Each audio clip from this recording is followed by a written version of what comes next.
Olá para todo mundo, eu sou o Gabriel, um aluno de Sistemas da Informação da PUC Minas, e hoje a gente decidiu fazer uma minissérie sobre inteligência artificial. Bom, o objetivo do nosso pequeno curso é nada mais nada menos do que quebrar alguns tabus que existem hoje em dia e falar um pouco sobre a história das IAs, da importância e dos impactos que causou na ciência moderna. E é muito importante a gente salientar que existem muitos mitos hoje em dia sobre a inteligência artificial e até muitos riscos. Por isso que é bem importante a gente ter um conceito bem claro e definido sobre o que é a inteligência artificial para a gente não cair em nenhum golpe ou algum guru da internet que venha falar sobre uma fórmula mágica, dinheiro fácil e coisas assim. A IA, ela é bastante presente na nossa cultura pop e muita gente relata a primeira representação dela através do clássico alemão Metrópolis, de 1927, onde basicamente a sociedade é dividida no alto escalão e nos operários, e o surgimento do robô veio para atrapalhar e precarizar o trabalho dos operários. A gente também pode pegar algumas referências como O Exterminador do Futuro, o clássico Eu, Robô, do Isaac Asimov, e Blade Runner, junto com a trilogia Matrix. E esses são filmes muito importantes para a nossa cultura geek e para a popularidade do que se tornaria a IA futuramente. E desde antes da gente traçar um caminho para essa tecnologia ou de pensar em algum conceito dela, o ser humano já queria alguma coisa para suprir sua necessidade de trabalho e que pudesse aprender sozinha e fazer muita coisa para ele.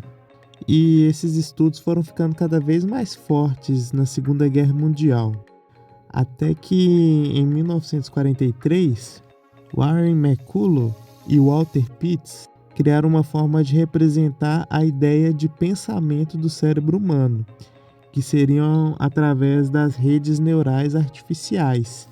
Então, o algoritmo de lógica linear, ele foi apresentado através de um artigo, que foi totalmente baseado em lógica computacional e matemática.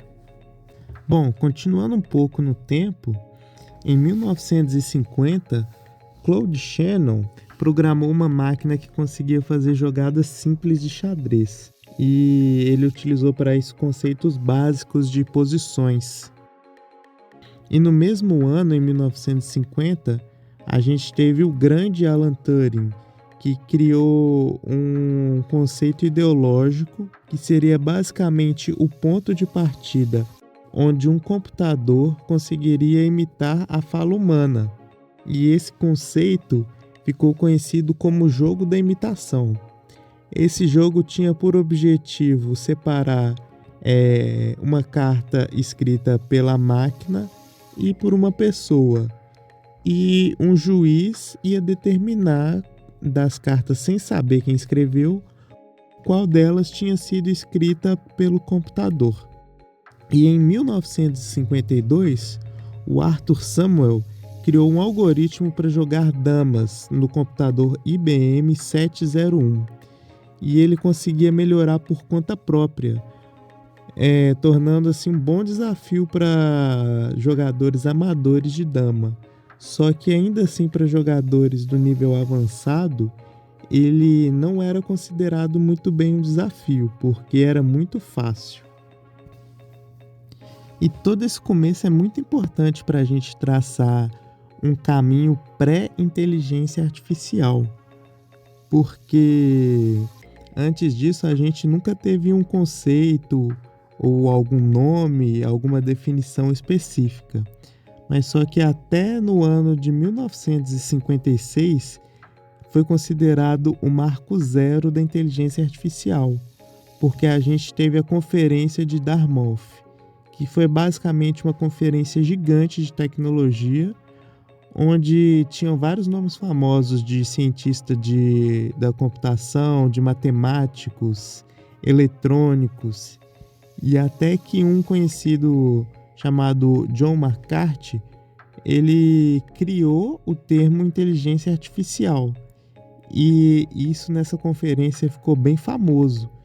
E acabou que acarretou que seria um conceito obrigatório para todo mundo da área saber e debater sobre. E no ano de 64, a gente teve a Elisa, que foi o primeiro chatbot do mundo.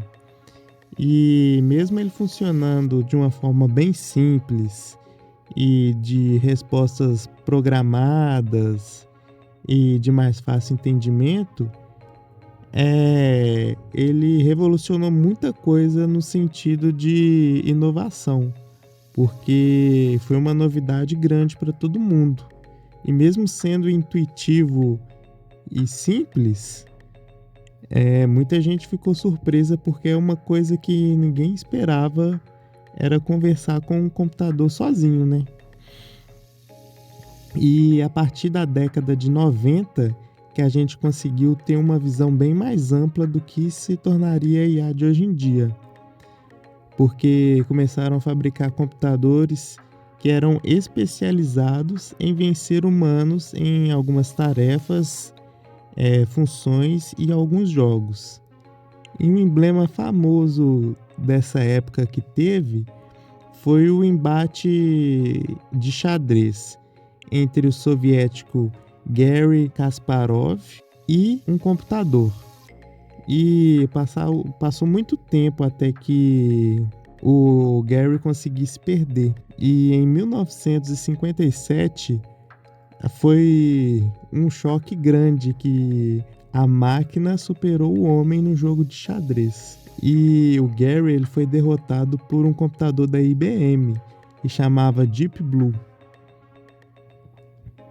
Avançando mais para os anos 2000, a IA começou a se tornar cada vez mais comum e os algoritmos foram ficando cada vez mais avançados, e houve um salto muito grande no poder computacional. E isso aí resultou em uma série de aplicações onde é que ninguém imaginaria que poderiam ser aplicadas, né, a inteligência artificial. E até que em 2005, o Stanford Racing Team criou o Stanley, que seria um carro autônomo que venceu a corrida de DARPA Grand Challenge e demonstrou a viabilidade de veículos autônomos nessa época, né? E em 2011, o Watson da IBM ganhou uma notoriedade muito grande quando venceu campeões humanos num programa de TV. E utilizando de processamento de linguagem natural, ele interpretou perguntas complexas desse programa e conseguiu responder de forma bastante precisa. E esse foi um evento que marcou muito o avanço na capacidade das IAs de compreender e, entre aspas, interpretar a nossa linguagem humana. E em 2016, a gente teve o primeiro computador a conseguir vencer um campeão mundial de Go, que, para quem não sabe, o Go é um jogo chinês onde consiste em um tabuleiro com várias pedras, que inclusive é um dos jogos mais antigos do mundo.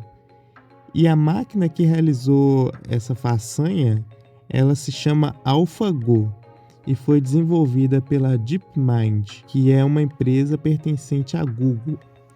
E essa vitória foi significativa, porque o Go é de uma complexidade extrema, que também possui quase que infinitos movimentos, né?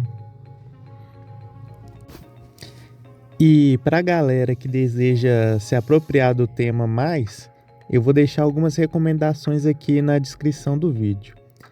E são, entre eles, o filme AlphaGo, que é basicamente o documentário do Google, explicando como foi o desenvolvimento do AlphaGo e a relação do maior jogador de gol do mundo quando ele perdeu para a inteligência artificial.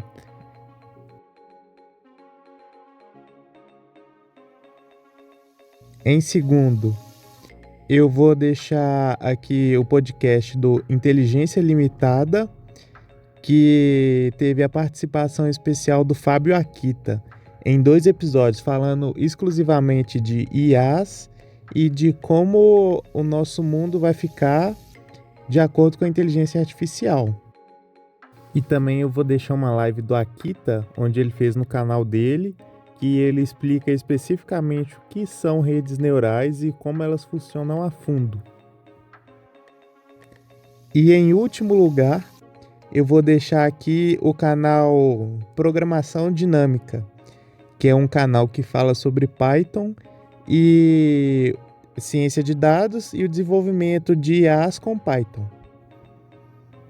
E hoje a gente vê a IA presente na nossa vida em muitas áreas, tais qual a Siri, a Alexa, o ChatGPT, a Netflix, o Spotify, todas usam IAs. E o pessoal acha que a IA é um tema novo, relativamente novo, mas ele é mais antigo do que parece. Que até as câmeras dos smartphones já usavam IA para melhorar a qualidade da foto. Bom, em resumo geral é isso, bem resumido mesmo. E agora a gente vai ver como que a IA funciona na educação e quais são os riscos de usar a IA demais, usar a IA de mau jeito e ver de formas gerais, né, como que ela funciona.